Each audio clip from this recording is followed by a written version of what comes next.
गणपती बाप्पाच्या काही गोष्टी जर आपण आत्मसात केल्या ना, त्यांच्या आचरणातून आपण शिकलो ना, तर गणपती बाप्पा आपल्याला आशीर्वाद दिल्याशिवाय राहणार नाही.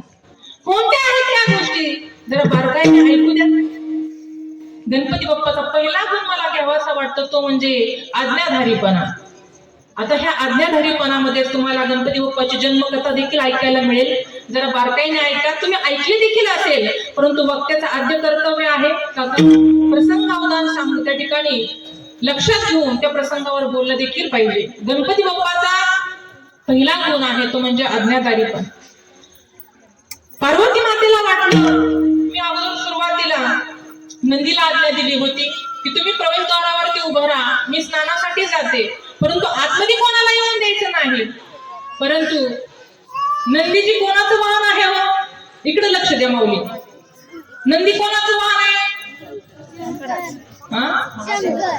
भगवान महादेवाचं, भोले शंकराचं त्या ठिकाणी महान आहे.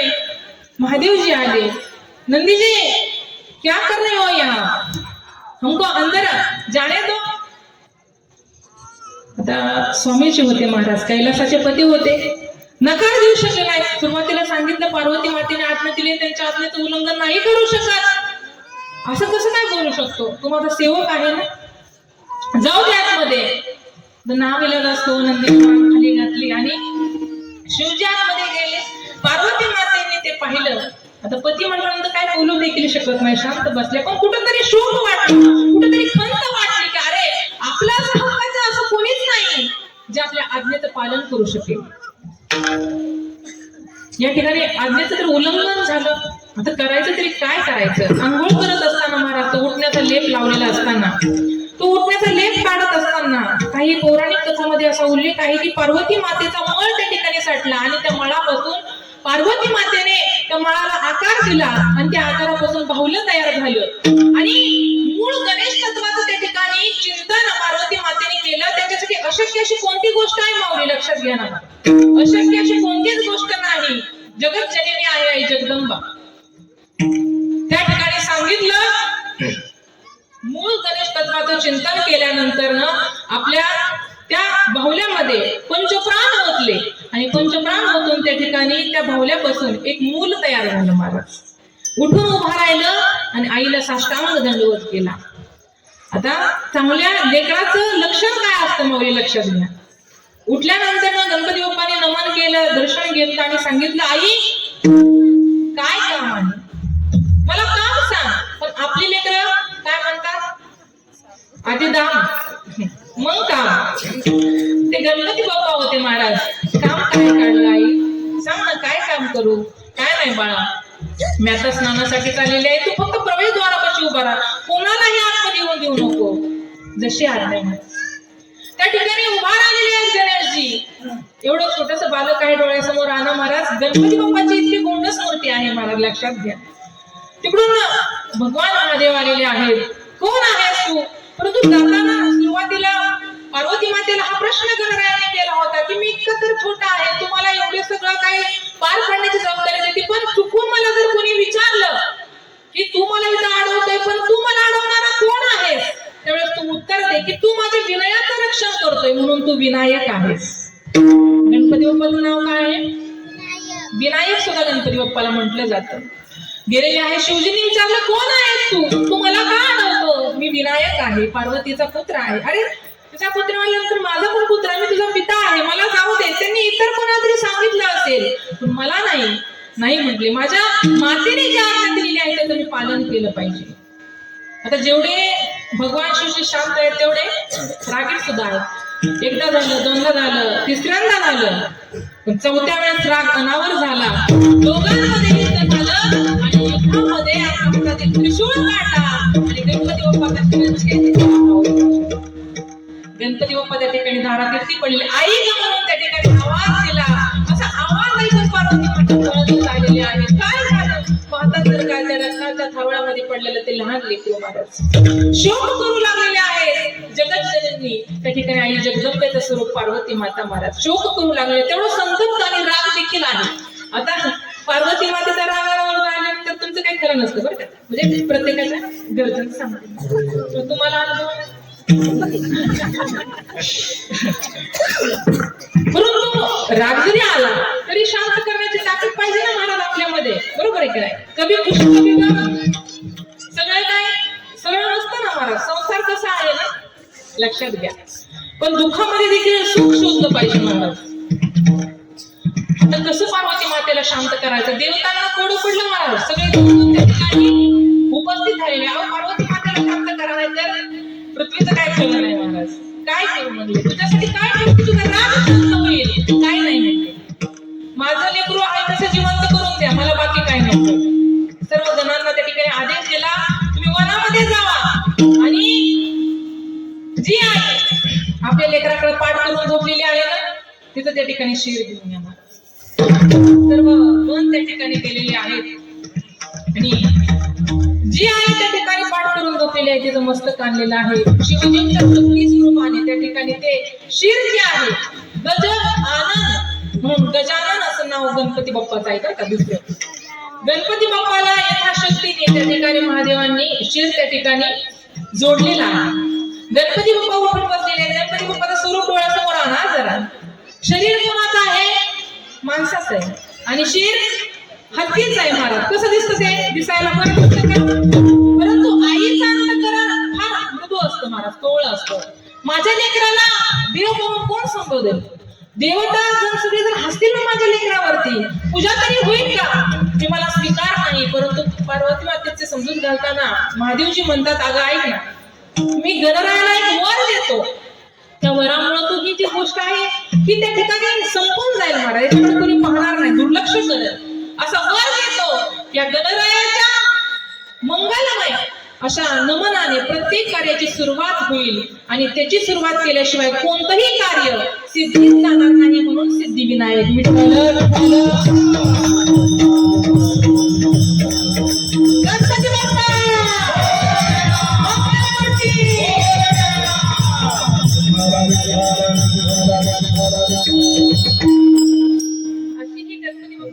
पौराणिक जन्मकथा आपण ऐकली असेल. प्रत्येक गोष्टीमध्ये तुम्हाला थोडाफार वेगळेपणा जाणवेल, पण गणपती बाप्पाची कथा अशी आहे.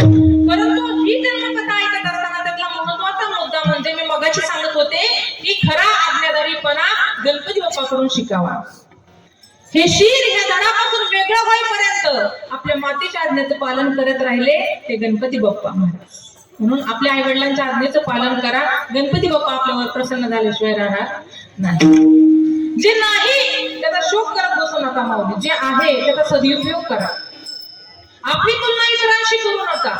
काही काही जण म्हणतात बस महाराज तो श्रीमंत आहे, मी गरीब आहे, मी असा दिसायला आहे, तो तसा दिसायला आहे. मी नाही का, एखाद्याची तब्येतच होत नाही, किती खावा तुम्ही, तब्येतच होणार नाही आणि एखाद्याची न खाताच होते महाराज. लक्षात घ्या. परंतु गणरायांकडे जर पाहिलं तर आपल्या लक्षात येईल. आवाज थोडा व्यवस्थित करा. गणरायाकडे जर आपण पाहिलं तर आपल्या लक्षात येईल गणपती बाप्पाची मूर्ती कशी आहे, डोळे किती छोटे आहेत, हात कसे आहेत, छोटे आहेत ना, आणि पोट किती मोठे आहे. तुम्ही पाहिली नाही का मूर्ती?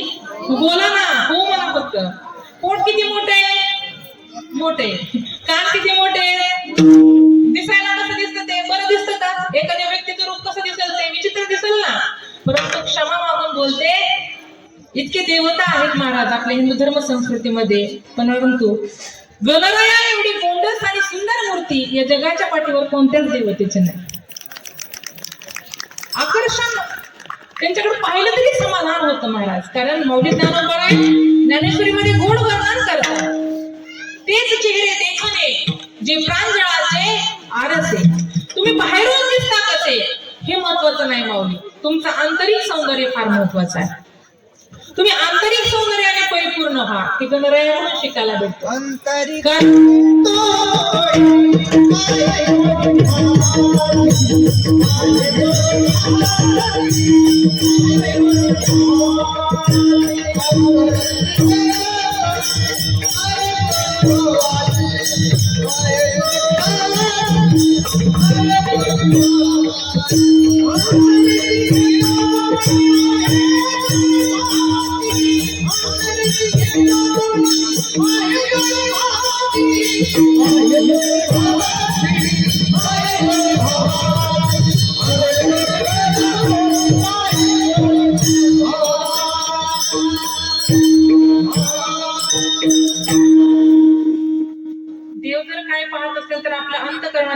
भाव वाटतो, आपलं अंतःकरण पाहतो किती किती स्वच्छ आहे.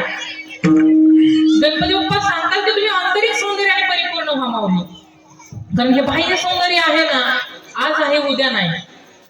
आपण लहान होतो महाराज, बाळ होतो, बालक अवस्थेमध्ये आपण असं दिसत होतो का महाराज? हातावरती सुरकुत्या होत्या का? चेहऱ्यावरती खड्डे पडले होते का? किती कोमल काया होती महाराज. नंतर तरुण अवस्थेमध्ये आलो आपण, त्यावेळेस वेगळंच सौंदर्य. आणि वयस्कर ज्या वेळेस होतात त्यावेळेस तर वेगळंच असतं महाराज, लक्षात घ्या.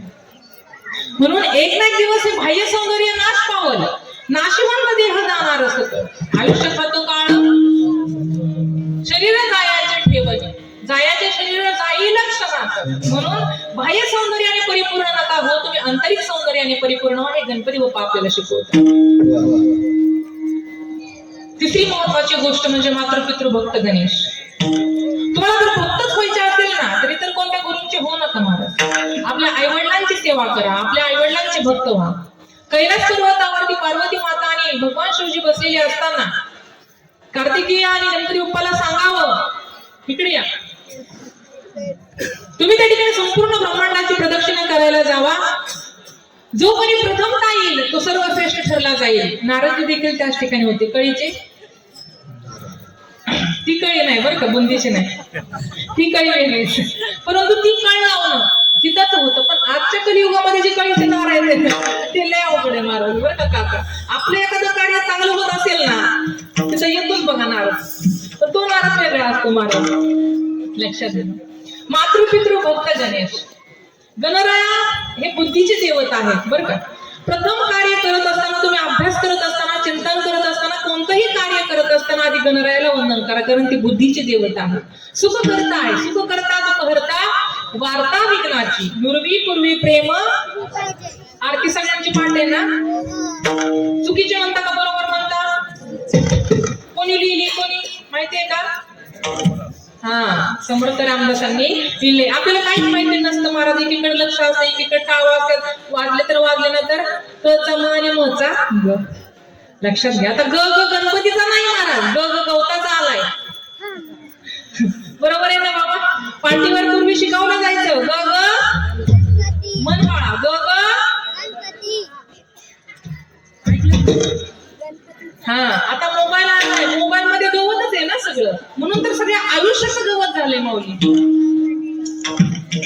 त्या ठिकाणी गणपती बाप्पाने थोडासा बुद्धीचा वापर केला. कार्तिकेय तर मोरावरती विराजमान हो, आता येईल दादा. पण आपलं काय? आपलं तर वाहन मूषक. आता एवढ्याशा मूषक राजावर मी कधी ब्रह्मांडाची प्रदक्षिणा? थोडासा विचार केला, चतुरातो शिरोमणी गुण लावण्याची. आणि मग काय, मूषक राजांवरती विराजमान झालेले आहे गणपती बाप्पाने आपल्या आई वडिलांच्याच भोवती त्या ठिकाणी 3 प्रदक्षिणा घातलेल्या आहेत. आई वडिलांना साष्टांग दंडवत घातलेला आहे. कारण सकळ तीर्थाचे गुरे जे का माता पितरे, तुका म्हणे माये बापे अवघी देवाची चरुपे. गणपती बाप्पांनी संपूर्ण समाजाला, संपूर्ण विश्वाला हा संदेश दिला की आपलं ब्रह्मांड, आपलं जग जर कोणी असेल तर ते आपले आई वडील आहेत. इतरत्र कुठे शोधत बसू नका तीर्थयात्रा कुठले देव. अख्खं जगात जर कोणी असेल तर आपले आई वडील आहेत. आणि गणपती बाप्पा असे तसे कोणी नाहीत महाराज. तुम्हाला फक्त पाटावरती विराजमान झालेला, रत्नाजडित मुकुट घातलेला आणि त्या ठिकाणी पितांबर धारण केलेला तो गणपती बाप्पा तुमच्या लक्षात असेल. पण गणपती बाप्पाचं मूळ स्वरूप जर काय असेल तर उत्पत्तीच्या वेळेस, पृथ्वीच्या सृष्टीच्या उत्पत्तीच्या वेळेस ओमचा ध्वनी झाला महाराज. तो ओम जर काय असेल तर आपला गणपती बाप्पा आहे. ज्यांच्यापासून या सृष्टीची निर्मिती झाली असे गणपती बाप्पा, ज्यांनी पृथ्वीची सृष्टीची उत्पत्ती केली, असे गणपती बाप्पा आपल्या संपूर्ण समाजाला हा संदेश देतात.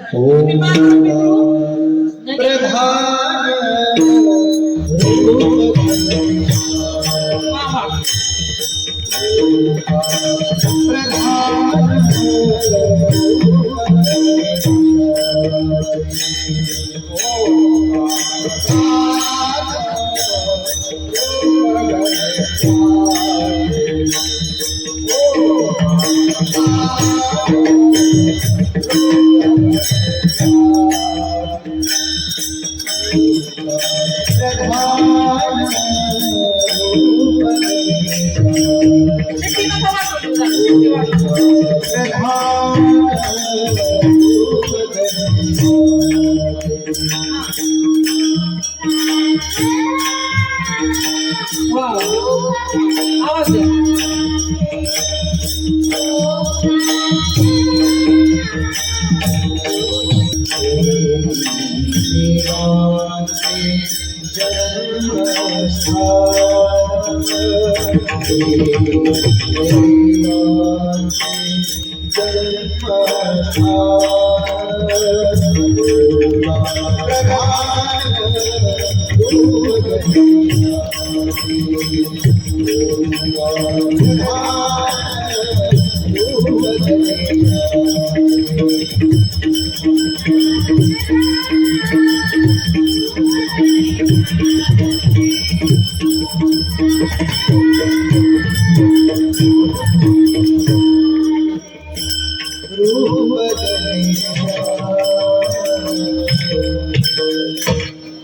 वा, खऱ्या अर्थाने ओंकार हे स्वरूप आपल्या गणपती बाप्पाचं आहे. अकारा तो ब्रह्मा, उकारा तो विष्णू, मकारा महेश, जाणीला ऐसे तिन्ही देव, जे तोनी उत्पन्न तो हा गजानन मायबाप. तुम्हाला पुरावाच पाहिजे का?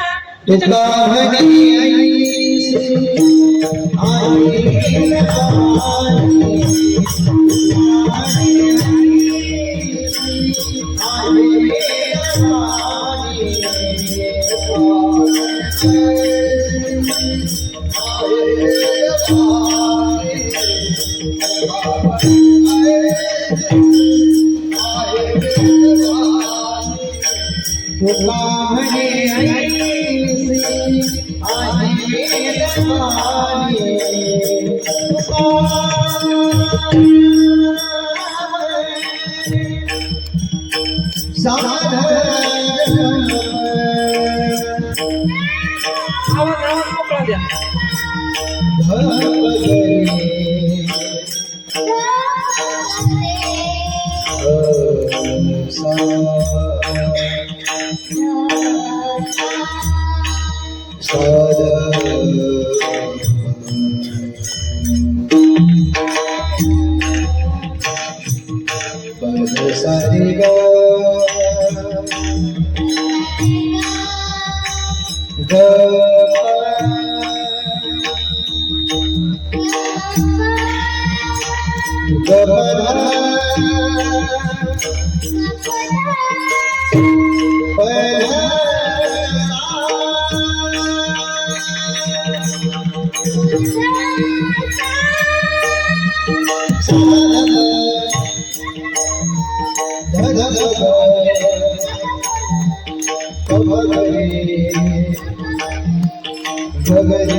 खऱ्या अर्थाने ज्या ठिकाणी पुरावा मिळतो ना महाराज, साक्षात तुकोबरांनी आपल्या या ठिकाणी दिलेला, ज्या ठिकाणी संत महात्मा आपल्याला पुरावा देतात त्या ठिकाणी कुठली शंका भूशंका नाही.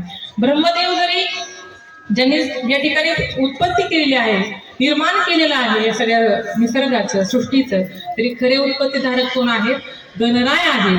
असे सृष्टीचे करता करेविता गणराय आपल्याला या ठिकाणी संदेश देतात की तुम्ही मात्र पित्र भक्त त्या ठिकाणी पहा, तुम्हाला नक्कीच आशीर्वाद मिळाल्याशिवाय राहणार नाही महाराज.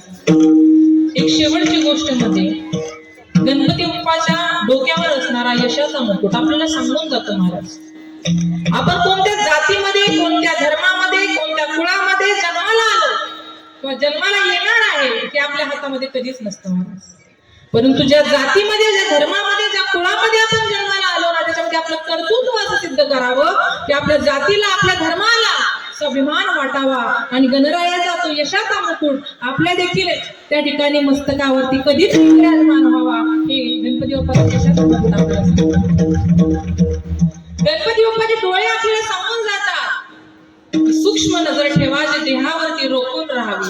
इतका छोटा सीसीटीव्ही कॅमेरा आहे ना महाराज गणपती बाप्पाचा. एक चांगलं जर कार्य करत असेल गणेश मित्र मंडळ आणि जर दुसरं कोणी येऊन त्याच्यामध्ये बाधा घालत असेल ना, तर त्याला सूचना आहे महाराज. तुम्हाला वाटत असेल कोणी बघत नाही, गणपती बाप्पाचे सूक्ष्म डोळे आहेत ना महाराज, सीसीटीव्ही तुमच्यावरती 24 तास त्या ठिकाणी काम करतो. असं समजू नका की कोणी माझ्याकडे बघत नाही. आपण काय करतो काय नाही करत सगळं भगवान परमात्मा पाहतात महाराज. गणपती बाप्पाचं पोट नुसतं पोट मोठं खायला नाही एवढं मोठं, कशासाठी आहे? सगळेच लोक आपल्याला चांगले म्हणतील असं नाही महाराज. काही काही लोक नाव सुद्धा ठेवतील, आपली निंदा सुद्धा होईल, आपल्यावर टीका टिप्पणी सुद्धा होईल. कारण एक वाक्य तुम्हाला सांगून जाते महाराज, लौकिक त्याचाच होतो ज्याची निंदा आहे, आणि ज्याची निंदा होते त्याचाच लौकिक असतो, कोणाची पण निंदा होत नाही. गणपती बाप्पा त्या ठिकाणी सांगतात, माझं पोट एवढं मोठं आहे की ह्यासाठी की ह्या समाजाकडून टीका होतील, पण त्या टीका तुम्ही पोटामध्ये घालायला शिका. बरं का दादा, टीका पोटामध्ये घालायला शिका हे गणपती बाप्पा नक्कीच सांगतात. परंतु टीका हा शब्द उलटा पण कधीतरी करा, बरोबर नका? काय होतं? काठी. कारण प्रत्येक गोष्ट आपण फक्त सहनच करत राहिली ना तर हे लोक आपल्याला जगून द्यायचे नाहीत महाराज. ह्या टीकेची काठी करा आणि येणाऱ्या परिस्थितीला सामोरं जा महाराज. लक्षात हे गणपती बाप्पा आपल्याला सांगतात. जे 4 हात आहेत गणपती बाप्पाचे, त्याच्यामध्ये शस्त्र धारण केलेलं आहे, ते सांगतायत की तुम्ही कुटुंबामध्ये एकत्रित राहा, एकत्रित राहा, परंतु संघर्ष करू नका. ज्यावेळेस कुटुंब दुबगलं जातं ना महाराज, एक जरी कुटुंबातील व्यक्ती जर बाहेर गेला तर तिथे 4 जण असतात पुरुषोत्तम दादा अजून फूट पाडायला. तुम्ही संघटित राहिले ना तर तुमच्यावर कोणतीही परिस्थिती असू द्या महाराज, तुम्हाला यश मिळाल्याशिवाय राहणार नाही. गणपती बाप्पाचे 4 हात सांगतात की तुम्ही संघटित राहणार. कान सांगून जातात, हे मोठे कान दिलेत ना मला काहीतरी चांगलं ऐकण्यासाठी, उत्तम श्रावक व्हा. भगवंताचं भजन सकाळी उठल्यानंतर काकडा ऐका माऊली, संध्याकाळी हरिपाठ ऐका, इतर वेळेला तुम्ही त्या ठिकाणी गोड असं सुगम संगीत ऐका. मी असं म्हणत नाही की तुम्ही फक्त भजनच ऐका. संगीत हे ईश्वर की शक्ती आहे. काय आहे? संगीत ईश्वर की शक्ती आहे. पण आपण काही ऐकतो महाराज, डीजेची गाणी ऐक, नाही तेच ऐक, मग काय म्हणतात बधीर महाराज. ती माणसं पोरं काय करतात महाराज, हेडफोन घालतात गाडीवर, बरं का पुरुषोत्तम दादा, हेडफोन घालतात, काय लावलेलं असं देव जाणे, निघालेच रस्त्याने. आपण किती हॉर्नमध्ये पाठी मागणार, तुम्ही तसेच काय ऐकावं काय नाही ऐकावं, एवढी तरी बुद्धी आपल्याला देवाने दिली ना महाराज. उत्तम श्रावक व्हा, कीर्तन ऐका, भजन ऐका, तुमच्या जीवनाचा उद्धार आहे महाराज. हे उद्धार शिकावं. गणपती बाप्पाला मोदक का वाहतात? गणपती बाप्पाच्या हातातील मोदक महाराज ज्ञानाचं प्रतीक आहे, आनंदाचं प्रतीक आहे. गणपती बाप्पाच्या हातातील मोदक मध्ये आईच्या मायेचा तो प्रसाद आहे. कारण गणपती बाप्पाचा ज्यावेळेस दंत तुटला ना महाराज युद्ध करत असताना, तर गणपती बाप्पाला कठीण कोणत्या गोष्टी खाता नाही आल्या, त्यावेळेस मोदक प्रसाद दिले. तेव्हापासून प्रसाद देण्याची ती प्रथा आहे. गणपती बाप्पाला मोदक खूप आवडतात. परंतु आज गणपती बाप्पाला दुर्वा का वाहतात? अनल नावाचा राक्षस होऊन गेला महाराज, जो देवतांना त्रास देत होता, जो अग्नीपासून उत्पन्न झालेला होता. ज्यावेळेस देवतागण सगळं गणपती बाप्पाची आराधना करू लागले आणि सांगितलं यांच्यापासून बचाव करा गणपती बाप्पा, तुम्ही विघ्नहर्ता आहात. माझ्यासाठी अशी कोणती गोष्ट आहे? तुम्ही निश्चिंत राहा, फक्त माझं नामस्मरण करा. अनल नावाचा राक्षस त्या ठिकाणी गिळंकृत केला गणरायाने. आता अग्नीपासून उत्पन्न झालेली एखादी गोष्ट ग्रहण केली तर पोटात काय होईल महाराज? देव जरी असले तरी आग पडली महाराज, 10 होऊ लागला. त्या ठिकाणी भगवान शिवजींनी आपल्या गळ्यामध्ये असणारा साप काढला आणि तो कमरेला गुंडाळला. तुम्ही गणरायाची मूर्ती पहा, गणपती बाप्पाच्या कमरेला सापाचा करजोट आहे. डोक्यावरचा शीतल चंद्र महाराज त्या ठिकाणी गणरायाच्या मस्तकावर धारण केला. शेवटी बाप तो बाप असतो महाराज. आई डबा आपल्याला देताना दिसते महाराज सकाळी उठून, परंतु त्या डब्यासाठी रात्रीचा दिवस दिवसाची रात्र करणारा बाप आपल्याला दिसत नाही, जो पडद्यामागचा कलाकार असतो. आज आपल्याला थंडी वाजली तर आपण घरामध्ये स्वेटर घालून संरक्षण कवच धारण करून आपण घरी बसू शकतो. पण बापाने पावसाचा विचार न करावा, हिवाळ्याचा विचार न करावा, न उन्हाळ्याचा विचार करावा. दिवस रात्र पोरा बाळांसाठी त्या ठिकाणी पळतच राहावं. शेवटी महादेवजी जरी असले तरी शेवटी कोणाच तरी वडीलच आहेत. चंद्रशिला म्हणून भालचंद्र असं देखील गणरायाचं नाव आहे, लक्षात घ्या. भालचंद्र भरपूर नाव आहे. अवताराच्या राशी सोहा उगावी ठेव, अनेक अवतार केसी भक्ता कारणे कनवाळू कृपाळू दिला लागू. नाव वेगवेगळे, रूप वेगवेगळे, पण तुमच्यातून भगवान परमात्मा एक आहे. तर त्या ठिकाणी उष्णता तो 10 कमी होईना, मग काय करायचं तर 88,000 ऋषी मुनींनी 21 दुर्वा गणरायाला अर्पण केल्या. भार त्या ठिकाणी डोक्यावरती ठेवला आणि त्या ठिकाणी काही काळा देखील सेवन केला गणरायाने. ते दुर्वा ग्रहण केल्यानंतर कुठंतरी पोटाचा दाह शांत झाला. आता ही हरण उत्पन्न कुठून झाली? तुमच्या शेतात झाली का? त्यावेळेस हरळीची उत्पत्ती कुठून आहे? समुद्र मंथनाच्या वेळेस देवी आणि दैत्य दोघांचं युद्ध सुरू होतं. कशासाठी? विषासाठी, बरोबर ना? हा, झोप लागली काय? हो म्हणतात काय काय अमृतासाठी भांडणं होऊ लागली महाराज, युद्ध होऊ लागलं. आणि त्या भांडणामध्ये झालं काय? अमृताचे 2 थेंब त्या ठिकाणी पृथ्वीवर पडले आणि त्या 2 थेंबापासून 2 गोष्टी उत्पन्न झाल्या माऊली. ते म्हणजे एक म्हणजे कडुलिंब आणि दुसरी म्हणजे हरळ, ज्याला आपण दुर्वा असं म्हणतो गणपतीला वाहताना. अनन्यसाधारण महत्व आहे आयुर्वेदामध्ये कडुलिंबाचं. आता पूर्वी काय दंतमंजन नव्हत्या, काय होतं? कडुलिंबाच्या काड्याने दात घासायचे. दात किती मजबूत होते महाराज, स्वच्छ होते. आता इतकी भारीची पेस्ट लावून सुद्धा दात आहे तसेच आहे, दडलीत चावता पण येणार, काहीच नाही. कसली मजबूत महाराज. जर पित्ताचा कोणाला त्रास होत असेल तर थोडासा काढा त्याचं सेवन करा महाराज, अंशापोटी. तुम्हाला कसलाच पित्ताचा त्रास होणार नाही. पण इतकं कडवट आहे ते, नाही पिऊ शकत आपण औषधं पिणार, केमिकल पिणार, पोटात घालणार महाराज. पण निसर्गाचा लोभ होत चाललाय महाराज. ज्या तुकोबराने सांगितलं वृक्षवल्ली आंबा सोयारे वनचरे पक्षी ही शिवानी काहीतरी देणगी आहे माऊली. परंतु त्या निसर्गाचा कुठेतरी लोभ होत चाललेला आहे. हा माणूस फार स्वार्थी आहे माऊली, फार स्वार्थी आहे. परंतु परोपकाराची भावना देणारी त्या ठिकाणी हा निसर्ग आहे. त्या हरळ आहे ना, हरळ ती सांगून जाते. गणपती बाप्पा म्हणतात की माझ्या डोक्यावर भार नका देऊ तुम्ही. हडीताप असेल ना, हडीताप असेल तर तुम्ही त्या ठिकाणी काढा सेवन करा महाराज. कसला जरी हडीताप असला ना तरी तो त्या ठिकाणी कमी झाल्याशिवाय राहणार नाही. किंवा आता आपण कडून म्हणता एक गोष्ट विचारली की फंगल इन्फेक्शन महाराज, तो संसर्गजन्य आजार आहे. तो जर कोणाला झाला ना महाराज तर आंघोळीच्या पाण्यामध्ये कडुलिंबाची पानं टाकून आंघोळ करा महाराज. इफेक्ट फार उशिरा आहे निसर्गाचा, आयुर्वेदाचा इफेक्ट उशिरा आहे, पण रिझल्ट हा नक्कीच आहे महाराज, लक्षात घ्या. मग कडुलिंब आणि हरळ, मग हरळ त्या ठिकाणी दुर्वा त्या ठिकाणी वाहिली जाते. जास्वंदी आता, परंतु श्रीमंत लोक चांदीच्या दुर्वा वाहतात. आता तू त्यांचा भक्तिभाव असेल, पण गणपती बाप्पाला चांदीची हरळ नकोय. काय? पत्रं पुष्पं फलं तोयं योमे मुक्त्या प्रयच्छति ततः भक्ती परमात्मश्रामी प्रयतात. तुम्ही सुकलेलं फळ फुल पान अर्पण करा. अंतकरणामध्ये शुद्ध भाव असेल ना तर तो उदार अंतकरणाने ग्रहण केल्याशिवाय राहू शकत नाही. देव भावाचा भुकेला हाची दृष्टी. पण आपला मनी नाही भाव आणि देव मला तो तुमचा भाव आहे बरं का, कांद्याचा वगैरे नाही भाव, तो नाही भाव. अंतकरणातील शुद्ध भाव भगवंताला प्रिय आहे. आणि जास्वंदीचं लाल तूर गणरायाला अर्पण केलं जातं. आता तुम्ही मला ही काय लहान पोरासारखं सांगताय, परंतु मग असं मी एक वाक्य ऐकलं तिथं, आदरणीय म्हणजे थोडा मोठ्यांचं नाव नाही घ्यावं पण आता घेणं गरजेचंच आहे महाराज.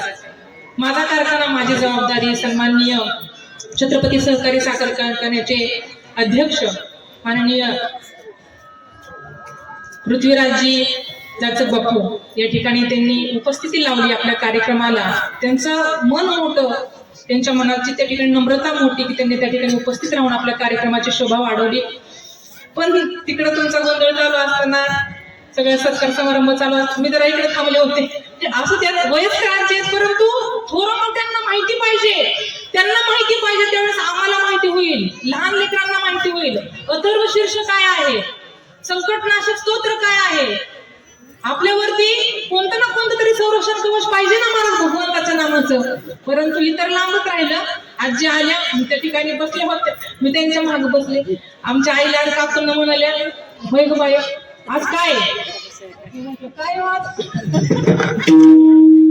काय एकादशी आहे का काय असं म्हणलं महाराज असं जायचं का म्हणलं आपण बाहेर. अहो आजींना आणि बाबांना जर घरातल्या माहिती नसेल, माझ्या आज गणपती बाप्पाचा बर्थडे वाढदिवस आहे, नातवाचा बर्थडे असेल लगेच तुला माहिती असते.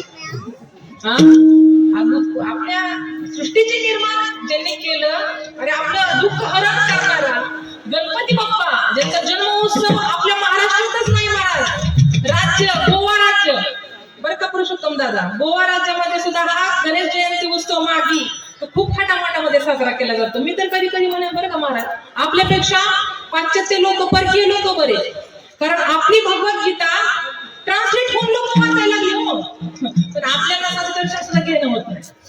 म्हणून अधोगती आहे, लक्षात.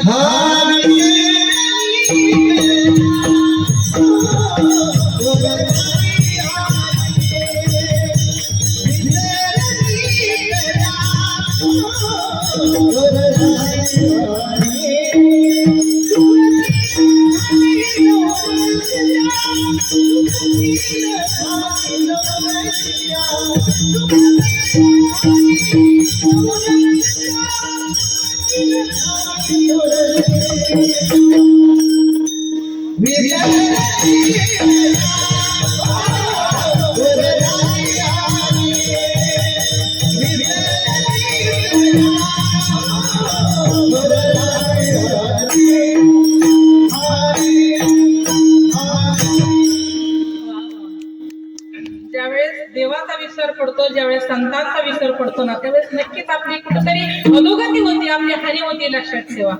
कधीतरी सायंकाळच्या वेळेस लेकरांना बसवा, काही त्यांना अवघड श्लोक म्हणता आले नका म्हणू द्यात, पण कमीत कमी भगवंताचं नामस्मरण घ्या. हरिमुखे म्हणा, हरिमुखे म्हणा, पुण्याची गणना आता सुंदर